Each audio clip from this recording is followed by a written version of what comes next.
Muito bem, este é o Conexão Futura no ar, ao vivo. E o endividamento das famílias brasileiras mais que dobrou nos últimos 7 anos e atingiu o nível recorde. Segundo o último levantamento do Banco Central, as dívidas consomem quase 43% do que o brasileiro ganha em 12 meses. Para muitos especialistas, falta ao brasileiro saber administrar o próprio dinheiro. E para os pais, a dúvida é em que momento essa responsabilidade pode ser assumida pelas crianças e pelos adolescentes. Qual o momento certo de começar a dar mesada para os filhos? E de que maneira ela pode ajudar a introduzir noções de educação financeira no dia a dia das crianças? Bom, para essa conversa, recebemos aqui no estúdio o especialista em educação financeira, Álvaro Modernel. Também com a gente a Patrícia Osana, que é mãe da Olívia, de 17 anos. E também conosco o psicólogo clínico Eduardo Ravix. Logo mais, por telefone, a gente também fala com a Ione Medeiros, que é mãe de gêmeos e vai compartilhar com a gente como os filhos dela lidam com o dinheiro. Você em casa, como sempre, também é nosso convidado, então aproveite para tirar suas dúvidas, participe da conversa mandando mensagens, comentários e opiniões para o Twitter do canal Futura. Acesse nossa página no Facebook, que eu vou mostrar para você agora, é só acessar aí facebook.com/canal Futura Oficial. Vai aparecer na sua tela. Aqui embaixo você já encontra esse post com a menininha guardando seus trocados aqui no seu porquinho. Aqui você pode curtir, compartilhar, mandar sua pergunta. A gente vai estar repercutindo aqui no estúdio com os nossos convidados. O Twitter é o @canal Futura, como eu já disse.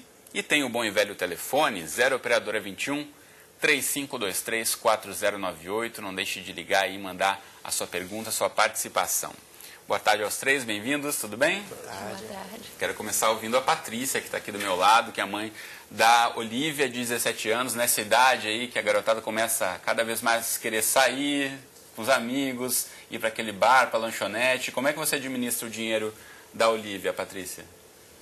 Eu, a princípio, dou semanadas para ela. Mas quando tem alguma coisa a mais que eu acho que é justo, até para socializar, eu dou a mais, ou num fim de semana ou outro. Ela tem 17 agora, você começou com qual idade a dar dinheiro para ela? Da mesada, a semanada nesse caso? A semanada eu comecei mais ou menos aos 12 anos. 12 anos. É. Antes eu dava um dinheiro eventual. Muito bom. Álvaro, essa é a idade que normalmente os pais começam a dar dinheiro para as crianças? Tem uma média aí que a criançada começa a exigir o seu próprio dinheiro? Na adolescência a gente começa a aparecer os problemas, né? Justamente porque às vezes nem todos foram bem trabalhados na infância, numa idade um pouco menor. Hoje em dia se estuda mais a educação financeira, o consenso é que deve começar antes, né? E em alguns casos exagera até bem menos, mas a maioria dos especialistas pensa que a partir dos 6 ou 7 anos é uma boa idade para começar a mesada, inclusive nessa idade dos 6 ou 7 com o conceito de semanada. 6 ou 7 anos é essa idade que normalmente a criançada também está sendo alfabetizada, está nos anos iniciais da escola. Que reflexo isso vai ter, Eduardo, ao longo da vida da criança, se ela já tivesse contato com noções aí de como lidar com o dinheiro, de administrar suas finanças desde pequeno? Não, pois é, né? A educação financeira é uma poderosa ferramenta para a formação psicológica do indivíduo, né? Se a gente pensar essa idade, é quando daqui a pouco a criança já costuma ter nas próprias escolas, que tem cantina, a serem orientadas a consumir alguma coisa com seu próprio dinheirinho. Não é? Então, a gente conseguir ensinar a criança a lidar com dinheiro, que tem muitos valores subjetivos associados: conforto, segurança, status, responsabilidade, prazer, a capacidade de lidar com frustrações, tolerar frustrações, adiar satisfação, fazer escolhas.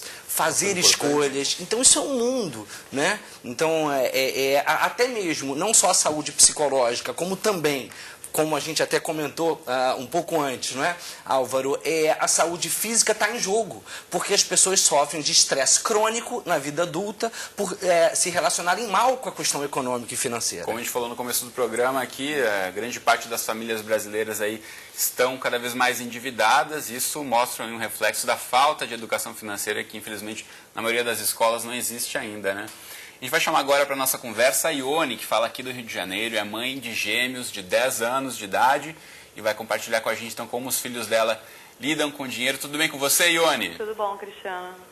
Então fala pra gente, você optou aí por oferecer uma quantia em dinheiro para as crianças também por semana. Quais as regras para eles utilizarem esse dinheiro, Ione? Oi? Quais as regras aí para a criançada utilizar esse dinheiro? Porque eles estão com 10 anos, os meus filhos, né? Então a gente está ainda num processo, porque a partir de, acho que uns 2 anos passados, a escola começou a deixar que eles comprassem na cantina. Até então eles levavam lanche de casa. E aí não tinha por que eu dar dinheiro para eles, né? Aí, conforme eles foram começando a lanchar na escola, é que eu comecei a dar um dinheiro. E ao longo desse tempo, né, eles agora com 10 anos, eu optei pela semanada porque eu não sei se eles já têm autonomia para gerir uma mesada. Se talvez um mês talvez seja muito tempo ainda para eles se organizarem, entendeu?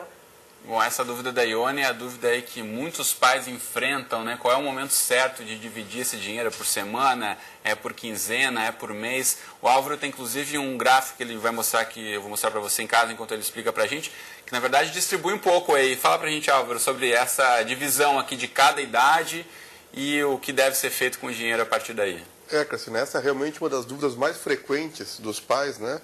E partir do princípio que a mesada deve iniciar a partir dos 6 ou 7 anos, inicialmente com a periodicidade semanal, justamente porque as crianças ainda não têm maturidade suficiente para lidar com um horizonte temporal muito longo.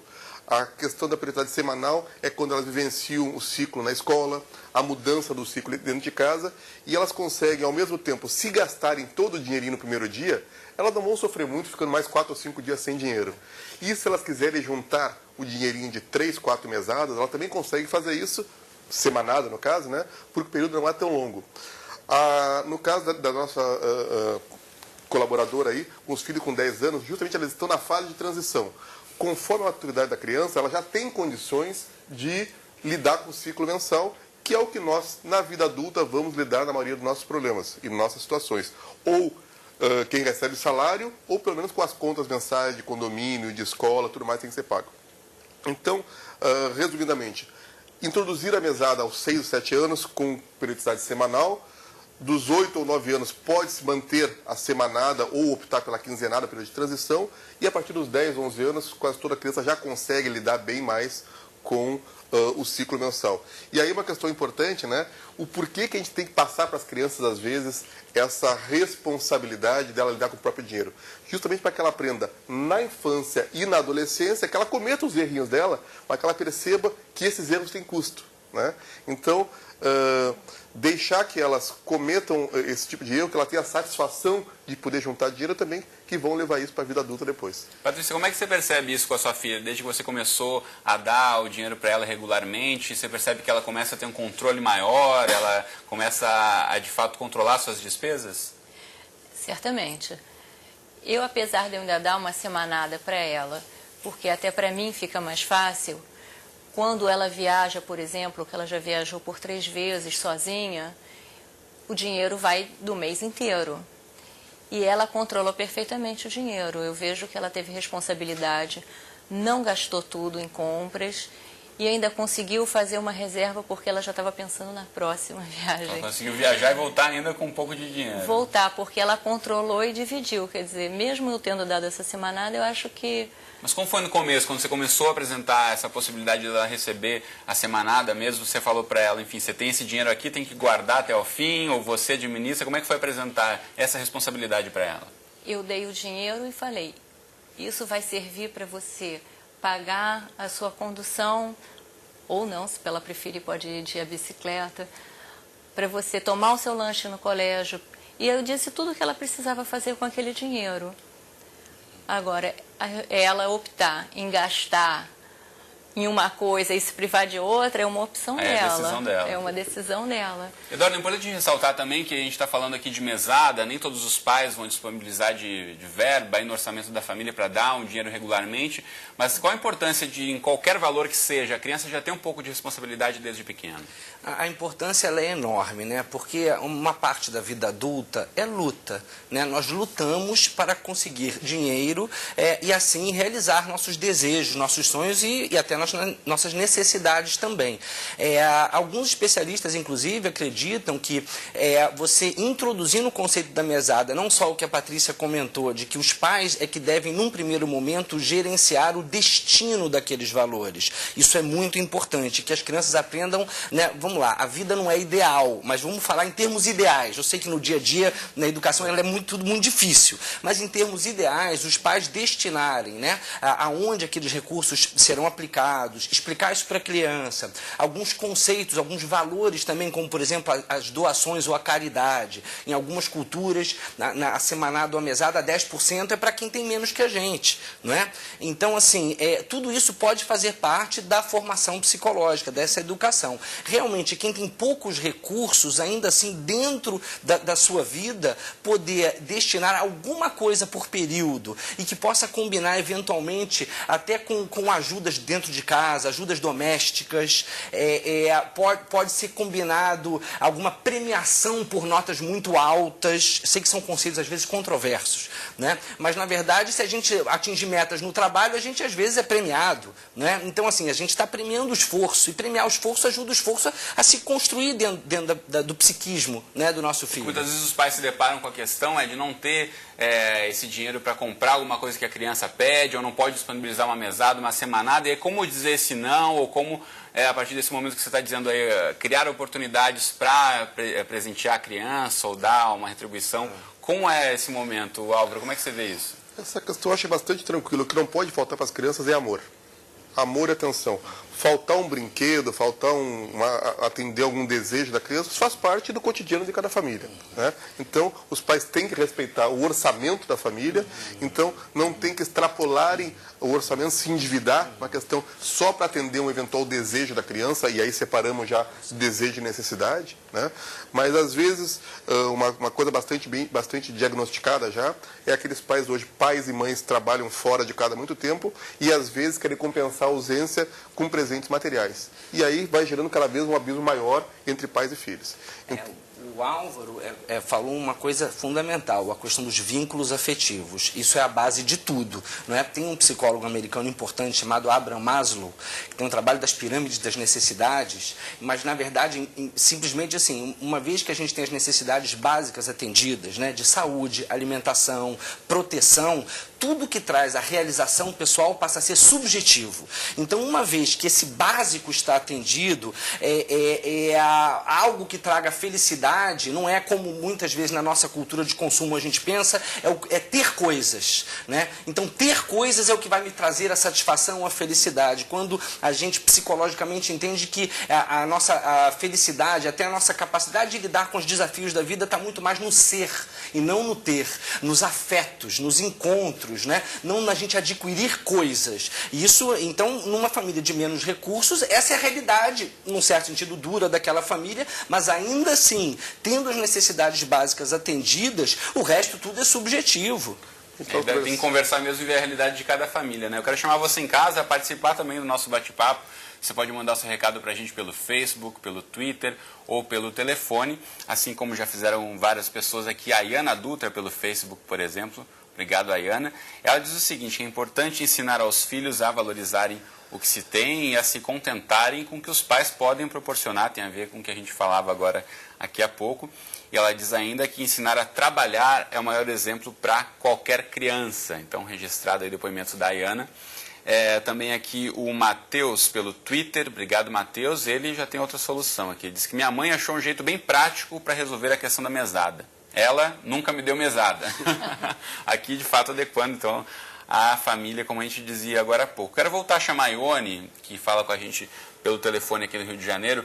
Mãe de gêmeos aí de 10 anos, nesse momento aí que rola essa dúvida, né, Ione, de quanto dá de dinheiro, ou como controlar a periodicidade. Quero saber de você o seguinte: se as crianças ganham dinheiro, sei lá, dos avós, dos tios, como é que você controla? Você também tenta impor regras para eles utilizarem esse dinheiro? Não, esse dinheiro é deles. É deles e eles têm gerido muito bem.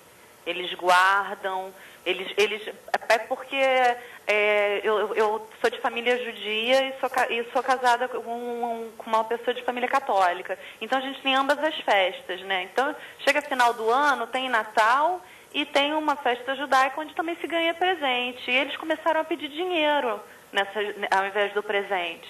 Então, eles sabem que é uma época do ano onde eles vão poder, se eles aguardarem um pouquinho, juntar uma grana e comprar uma coisa que eles realmente queiram. E eles têm feito isso.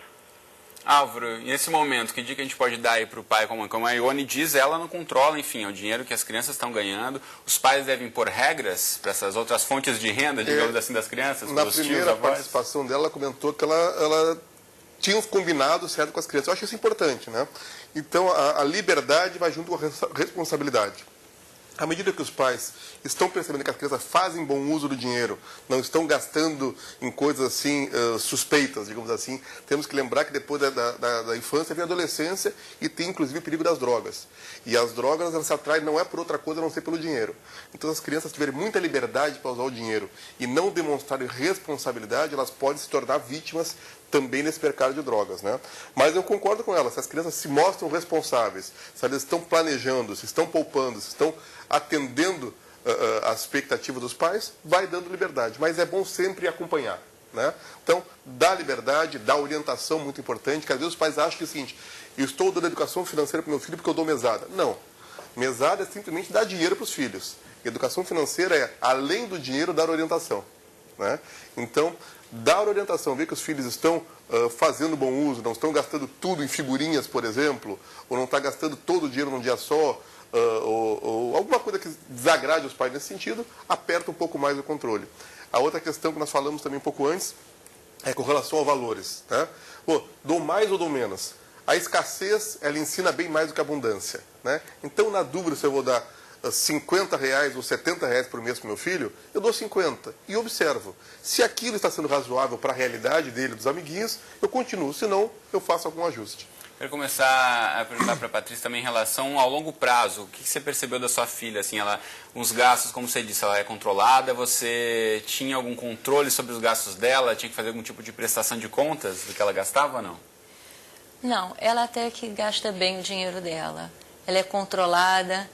As opções dela, vejo que são sempre bem tranquilas, bem razoáveis. Mas você fiscaliza quais são os gastos? Você pede para ela mostrar para você ou você deixa à vontade para ela? Não, normalmente eu deixo. Ela sempre me mostra, me diz e fala, a gente conversa, uma coisa né? nova. Conversando, é. Muito bom. Tem mais perguntas aqui do público. A Sandra, pelo Facebook. Obrigado, Sandra, pela participação. Ela tem uma dúvida aqui. Diz que tem uma afilhada de 9 anos e ela quer saber se pode dar mesada para a afilhada e se existe uma idade ideal para começar a receber determinado valor. O que você acha, Álvaro?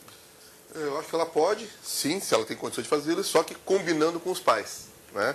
Então, a regra, os valores, sejam sempre combinados com os pais, porque quem educa são os pais. O padrinho e o avô é aquele que estraga a educação dos filhos, como sempre se diz, né? Na brincadeira. Mas ela pode, sim, ela pode participar disso, desde que as regras sejam claras e os valores sejam combinados. Isso é uma outra coisa importante. Não é para dar dinheiro quando a criança quer, a qualquer momento, a qualquer valor. Estabelecer um parâmetro, seja o que for dentro da realidade da família, R$20 por mês, 50, 100, o que for, e respeitar aquilo, para que a criança aprenda, inclusive, ó, esses são os meus limites. É com esse dinheiro que eu tenho que fazer as minhas escolhas, é com isso que eu tenho que atender as minhas necessidades. É claro, como ela comentou, quando a filha quer participar de um show, uma viagem da escola, um dinheiro, uma atividade extra, que ela não tinha como se planejar para isso, os pais podem colaborar. Até precisam colaborar porque é a questão da socialização. Mas para as atividades do dia a dia, o importante é que a criança, que o adolescente, planeje e consiga se adaptar dentro da sua realidade. Nós temos nosso orçamento. A gente não pode a qualquer momento pedir dinheiro emprestado. Quando a gente pede, o que acontece? Paga caro, paga o juro do cheque especial, paga o juro do CDC e gera aqueles números que você falou no início, endividamento crônico. E essa noção que muitos adultos mesmo não têm, então é importante a gente começar a disseminar essas ideias entre as crianças. Quero ouvir ainda em relação à pergunta da Sandra, Eduardo, como você vê isso? Quando a criança tem aí uma outra fonte de renda, uma tia como ela aqui, ou a madrinha, quer dar uma mesada, como negociar isso com os pais, ou como a criança também pode ser ouvida nessa questão? E hoje nós temos as famílias modernas, né? Padrastos, madrastas, então isso fica ainda mais complexo. Eu estou inteiramente com o Álvaro que tudo isso tem que passar pelos principais educadores, tem que ter combinados na esfera superior para a criança ser impactada com uma mensagem de coerência ligada a todas essas questões, não é? E é interessante quando o Álvaro coloca a questão da gerência financeira no sentido sentido, a criança pequena, ela funciona de acordo com o princípio do prazer, que é procurar o prazer e fugir da dor. Todos nós já passamos por isso. Gradativamente vai entrando o que Freud chamou do princípio da realidade, e significa o quê? Capacidade de adiar satisfação, significa o entendimento de que a gente tem que fazer coisas para ter coisas, e trabalhar a mesada nisso é espetacular. Seu filho pode arrumar o quarto dele como obrigação, aprender a cuidar do que é dele como obrigação, mas ajudar um pouco no coletivo, e aí isso está atrelado ao valor da mesada. Por quê? Porque se você faz isso desde cedo, você está, na verdade, ensinando o conceito de trabalho para o seu filho, porque o trabalho é o que a gente faz para os outros, e é remunerado. Então, se a gente consegue trabalhar isso na educação, fica um ser humano muito mais, com muito mais possibilidades para se inserir na sociedade produtiva, não é? Com esse discernimento. Muito bom. Ione, você continua ouvindo a gente? Alô, Ione? Oi, estou ouvindo. Quero ouvir de você se você também apresentou alguns conceitos aí para os seus filhos em relação a poupar, né? A gente sabe que é um grande desafio aí para a população brasileira, além de receber, saber controlar os gastos, não gastar tudo, poder poupar. Como é que eles administram isso? Eu acho, assim, até dei, né? Dei alguns direcionamentos sim, mas eu acho que eu disse mais foi não, assim, não, você não vai comprar isso agora, não vou te dar isso agora. E isso fez, acho que com que eles também, eles não têm esse anseio desesperado quando saem comigo para comprar coisas. Quando eles pensam no que eles querem, eles não é uma coisa que vem assim, como uma criança tem de ver na televisão e eu quero aquilo. Não, eles realmente querem aquilo e vão se envolver com né, o processo de compra é mais lento, assim. Eu acho que isso... que eu acho que deu esse direcionamento para eles, que eles têm um pouco mais de paciência com o dinheiro deles. Muito bem, então acho que tem muito a ver com o que o pessoal aqui no estúdio falava, que é o modelo que os pais também aí podem representar para os filhos em muitos casos. Quero agradecer a sua participação, então, Ione, obrigado para você. Um abraço aí para as crianças também. Obrigada. Boa tarde. Muito bom. Vou mostrar para você em casa um site que antes da gente encaminhar para o encerramento, que é o site maisativos.com.br, que você pode ter outras informações aqui. O Álvaro, que está aqui no estúdio com a gente, sempre abastece aí com várias dicas, né, Álvaro, sobre educação financeira, não só para as crianças, como também para os adultos, para os idosos, para todo mundo saber aí como lidar melhor com o seu dinheiro, né? Isso, a ideia é justamente essa, que a educação financeira ela seja um instrumento para que as pessoas tenham mais qualidade de vida. Porque a gente praticamente não falou de dinheiro aqui, nós falamos do quê? De postura, de atitudes, como nós estávamos conversando antes. Cada vez mais, educação financeira tem a ver com educação do que com financeira. Ou seja, não precisa aprender, conhecer do mercado financeiro, mercado de bolsas, não. Coisas básicas que a gente sabe que quem não pede desconto, não leva. Quem não pesquisa, paga mais caro. Quem não controla desejos, gasta por impulso. Quem não poupa, não tem reservas. Então são coisas bastante simples, não tem quase que novidades, que a pessoa precisa assimilar isso no seu dia a dia. Isso é educação. Quando a gente fala de educação financeira, por quê? Porque por trás de quase todas as nossas relações financeiras, amorosas, profissionais, a gente precisa de dinheiro, né? Então, para que a gente tenha mais tranquilidade em relação a isso, do que a gente falou, do que Maslow falou também, né? Eu preciso de quê? Segurança, tranquilidade e prazer. Em quase tudo isso, as relações financeiras estão relacionadas. Então, por que não aprender a lidar melhor com o dinheiro? Não é com o objetivo de ser rico, é com o objetivo de ter mais tranquilidade. Mais tranquilidade para quê? Para ter uma vida melhor, mais qualidade de vida. Muito bom. Mostrar rapidamente aqui para você em casa os livros também publicados pelo Álvaro. Aqui a gente tem o Pé de Meia Mágico sobre educação financeira. Você tem aqui o Quero Ser Rico de Verdade, com várias dicas também importantes aí para você apresentar esses conceitos para a criançada. Tem esse aqui, o Zequinha e a Porquinha Poupança, também numa linguagem bem fácil para a criançada. E esse aqui, Versinhos de Prosperidade e Educação Financeira.